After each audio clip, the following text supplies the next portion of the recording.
ating gagawin ngayon ay kung paano mag-punch down Cat16 network cabling into a patch panel. Una, ipakita mo lang ang mga wire na iyong gagamitin.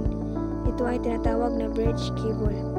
Pagkatapos ay kukunin mo ang wire para masukat mo ito kung hanggang saan mo ito puputulin. Pagkatapos ay putulin natin at pumunta tayo sa color coding. Pagkatapos ay ilagay na natin sa patch panel. Pagkatapos ay gagamitin natin ang ating mga kamay at para maitulak sa baba hanggang matapos ito at ulitin ulit ang patch panel tool para maalis ang wire na hindi na kailangan hanggang sa mawala na.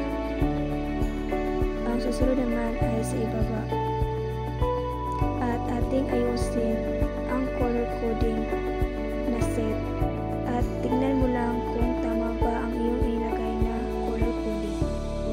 Pagkatapos ay kumuha ng punch down tool, isa-isahin mo lang para mabura ang wire na hindi na kailangan gamitin.